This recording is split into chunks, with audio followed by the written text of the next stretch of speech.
today I will tell you about a story about my father. My father lives in Brazil, to be more specifically in Brasilia, which is the capital. He used to work a lot, and he used to travel a lot to São Paulo, which is a city which is on the southeast of Brazil, 2-hour flight.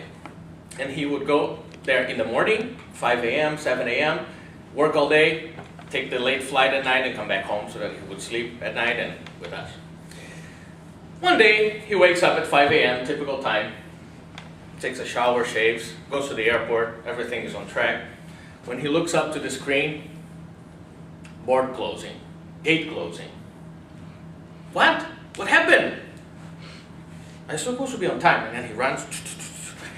And then the captain was already closing the airplane door. He's like, hey man, what's wrong? You're too early. No, you're on time. You're late. No, this can't be right. I'm going to create a mess. You know that Latin character? You don't know who I am. Yes, I know who you are. Don't treat me like that. Shut up. Blah, blah, blah. In the middle of all mess, the captain, okay, come in. Let's open the door. And the guy comes in. He sits down. He's like, okay.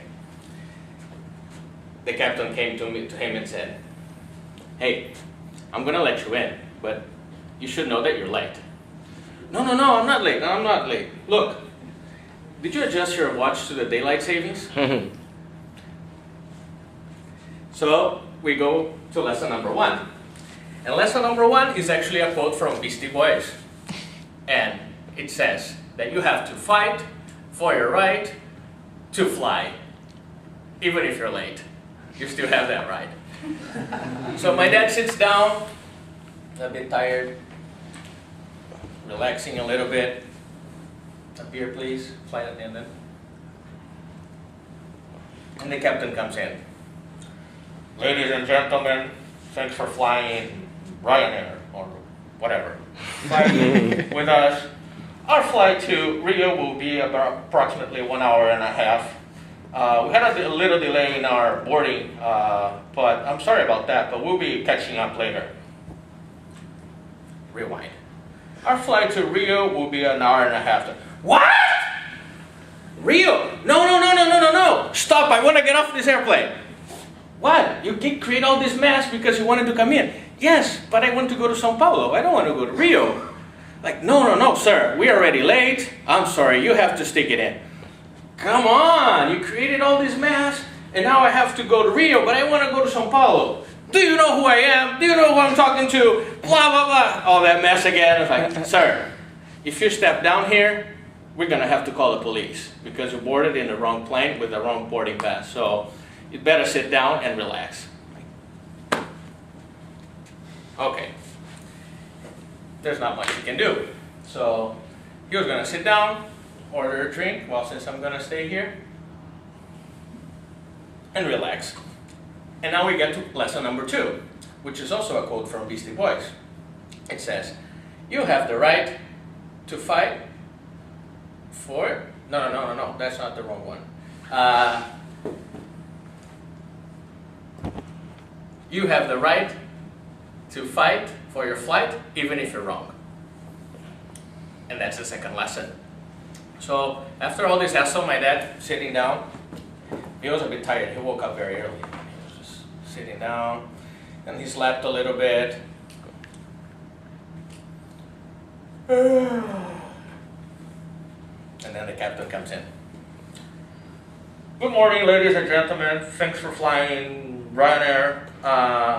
We're about to descend into São Paulo in about 15 minutes. What? São Paulo? What happened? No. I wanted to go to Rio. What happened? No, sir, please sit down. We're about to land. Okay, what happened? No. The thing is that you were so tired. We arrived in Rio. You slept. Nobody was able to wake you up. So, since the next flight was going to São Paulo anyways, and that's where you wanted to go, so we just left you there sleeping. And then everything worked in the end. I'm like, okay, finally. So, and that we get to lesson number 3 and the final one, which is sometimes when you really want to get to a place, you need to think about it, you have to dream about it, and sometimes you have to really sleep deeply so that nobody wakes you up, and that might get to the place that you want to get. This is an example of a story. People don't like to be lectures. People don't like speeches. People like stories. And that's a natural way that you can pass on a message. So instead of saying you have to fight for your dreams, you have to dream for your fights, and all the other combinations, what people want is simple stories. Today I presented actually a collection of small stories. Some of them are true, some are a bit exaggerated. But the point is that that's the exact kind of conversations that we don't have at this room normally. We should have at a bar, having a beer. And that's what I propose for our next Toastmasters session, is that instead of having it here, let's go on a bar, have a few beers, and I'm sure we'll have much better speeches and much better stories. Thank you. Salud.